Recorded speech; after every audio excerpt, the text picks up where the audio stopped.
السلام علیکم ورحمۃ اللہ تعالی وبرکاتہ نحمده ونصلی علی رسوله الکریم اللہ رب محمد ونحن عباد محمد صلی اللہ علیہ وسلم۔ ناظرین و سامعین، اس سے قبل نماز مغرب کا بیان ہو چکا ہے، اب نماز عشاء کا بیان شروع کر رہا ہوں۔ نماز عشاء کی فضیلت، نماز عشاء کی رکعت اور تعداد۔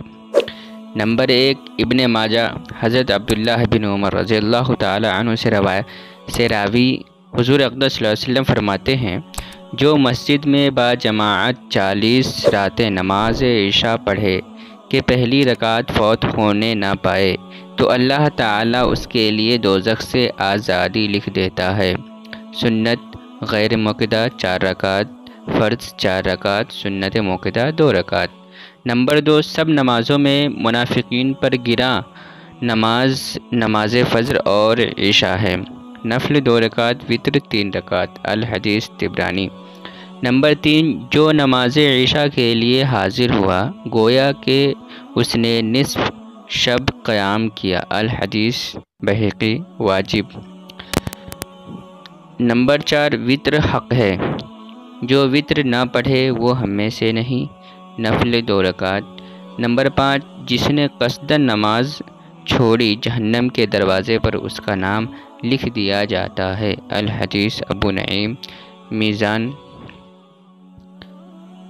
نماز عشاء کا وقت مغرب کا وقت ختم ہوتے ہی شروع ہو جاتا ہے اور طلوع فجر صادق تک رہتا ہے۔ فتاوی رضویہ جلد نمبر 2 صفحہ نمبر 226۔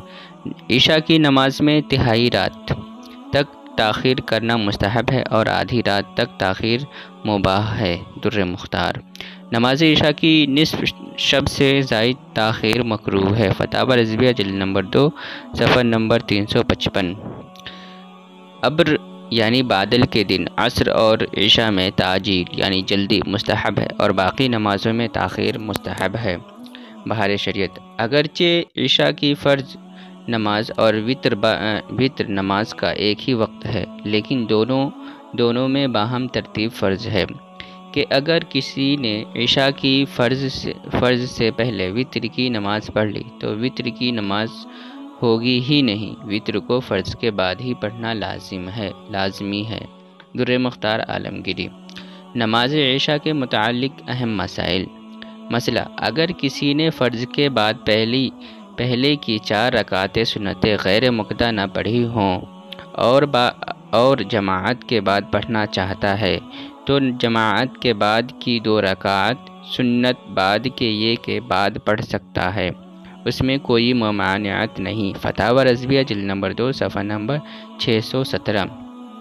مسئلہ، فرض کے پہلے کی 4 سنتیں شروع کی تھی اور جماعت قائم ہو گئی تو 2 رکعت پڑھ کر سلام پھیر دے اور جماعت میں شریک ہو جائے، سنتوں کے اعادہ کی ضرورت نہیں۔ فتاوی رضویہ جلد 3 صفحہ نمبر 611۔ مسئلہ، نماز عشاء سے پہلے سونا اور بعد نماز عشاء دنیا کی باتیں کرنا، دنیاوی قصے کہانیاں کہنا سننا مکروہ ہے، البتہ ضروری باتیں تلاوت قرآن، ذکر، دینی مسائل، صالحین کے واقعات، وعظ نصیحت اور مہمان سے بات چیت کرنے میں کوئی حرج نہیں۔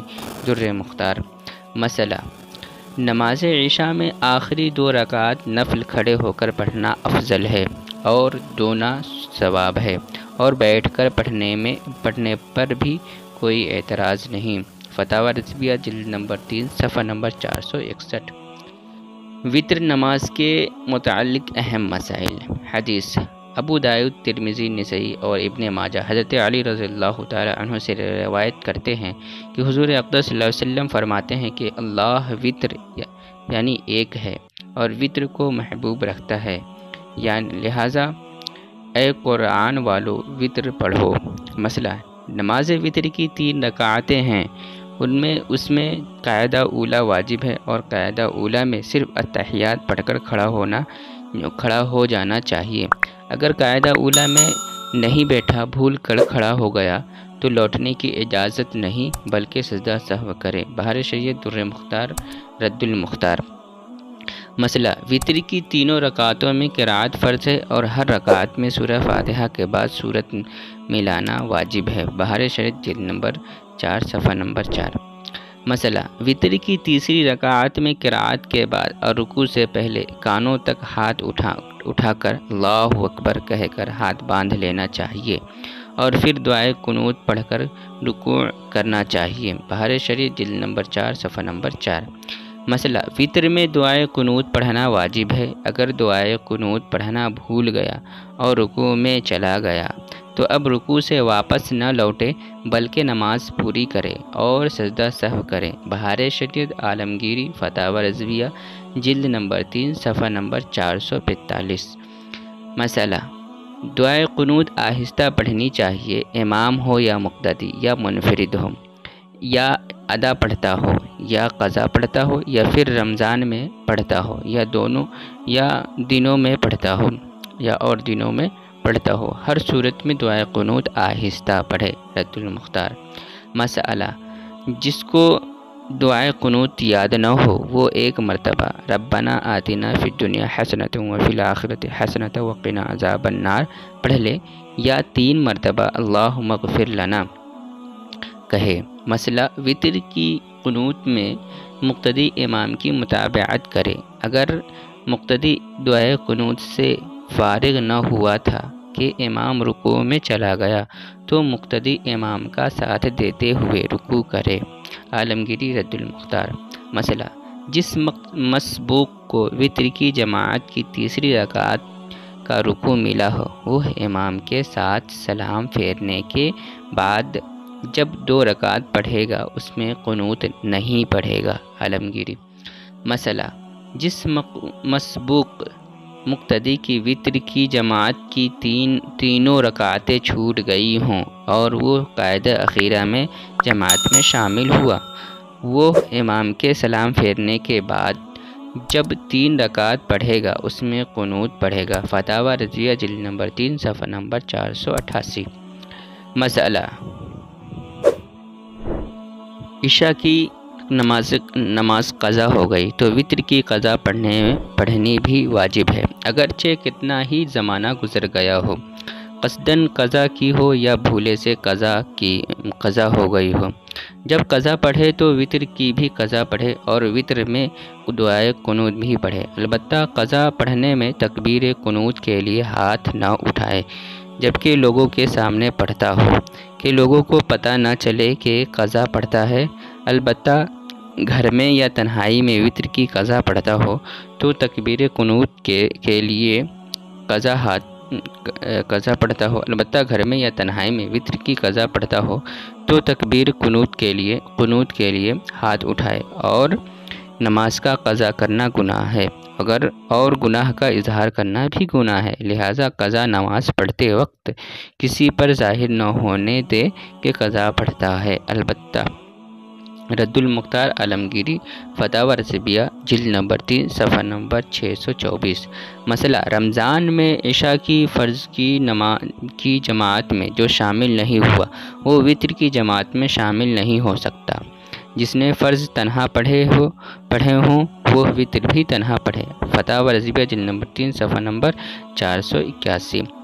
مسئلہ فجر میں اگر حنفی المذہب مقتدی نے شافعی المذہب امام کی اقتداء کی اور امام نے اپنے مذہب کے موافق دعائے قنوت پڑھی تو حنفی مقتدی دعائے قنوت نہ پڑھے بلکہ ہاتھ لٹکائے ہوئے اتنی دیر چپ کھڑا رہے۔ مسئلہ جو شخص جاگنے پر اعتماد رکھتا ہو اس کو آخری شب میں وتر پڑھنا مستحب ہے، ورنہ سونے سے پہلے پڑھ لے، پھر اگر پچھلی پہر آنکھ کھلی تو تہجد پڑھے اور وتر کا اعادہ یعنی دوبارہ پڑھنا جائز نہیں۔ در مختار رد المختار۔ مسئلہ وتر کے بعد 2 رکعات پڑھنا افضل ہے، اس کی پہلی رکعت میں اجازہ زلزلت الارض اور دوسری رکعت میں قل یا ایھا الکافرون پڑھنا افضل ہے۔ حدیث میں ہے کہ اگر رات میں بیدار نہ ہوا تو یہ 2 رکعتیں تہجد کے قائم مقام ہو جائیں گی۔ بہار شریعت۔ مسئلہ نماز عشاء پڑھنے کے بعد بے حاجت دنیاوی باتوں میں اشتغال مکروہ ہے۔ مسئلہ عشاء کی نماز کے فرض سے پہلے جو 4 رکعات ہیں وہ سنت غیر مؤکدہ ہے۔ ان چاروں رکعات کو ایک سلام سے پڑھنا چاہیے اور 2 رکعات کے بعد قاعدہ اولیٰ کرنا چاہیے۔ قاعدہ اولیٰ میں اتحیات کے بعد درود شریف بھی پڑھنا چاہیے، اور تیسری رکعت کے لیے جب کھڑا ہو تو ثنا یعنی سبحانک پوری اور تعوذ یعنی اعوذ باللہ من الشیطان الرجیم پورا پڑھے، کیونکہ سنت غیر مؤکدہ مثل نفل ہے اور نفل نماز کا ہر قاعدہ مثل قاعدہ اخیرہ ہے، لہٰذا ہر قاعدہ میں اتحیات اور درود شریف پڑھنا چاہیے، اور پہلے قاعدہ کے بعد والی رکعات کے شروع میں ثنا اور تعوذ بھی پڑھنا چاہیے۔ علاوہ ازیں ہر رکعت میں سورہ فاتحہ کے بعد سورت بھی ملانا چاہیے۔ در مختار بہار شریف جلد نمبر 4 صفحہ نمبر 15 اور فتاوی رضویہ جلد نمبر 3 صفحہ نمبر 469۔ عوام میں سے بہت سے حضرات وتر کی نماز کے بعد سجدہ میں سر رکھ کر سبوح قدوس ربنا و رب الملائکۃ والروح پڑھتے ہیں، اور اس عمل کے متعلق یہ گمان رکھتے ہیں کہ اس عمل کی حدیث شریف میں بہت سی فضیلت آئی ہے اور بزرگان دین یہ عمل ہمیشہ کرتے آئے ہیں، لیکن حقیقت یہ ہے کہ یہ فعل فقہا کے نزدیک مکروہ ہے، اور اس عمل کی فضیلت جو حدیث ذکر کی جاتی ہے حدیث موضوع اور باطل اور بے اصل ہے، اس پر عمل جائز نہیں۔ فقہا کے نزدیک فقہ کی مشہور کتاب قنیہ تاتار خانیہ اور در مختار و نیز تحتوی علی الدر میں اس کو مکروہ لکھا ہے، کیونکہ ایک خارجی اندیشہ کے سبب کہ جاہل اسے سنت یا واجب نہ سمجھنے لگے۔ بحوالہ السنۃ الانقہ فی فتاوی افریقہ از اعلیٰ حضرت محدث بریلوی، مسئلہ نمبر 37 صفحہ نمبر 34۔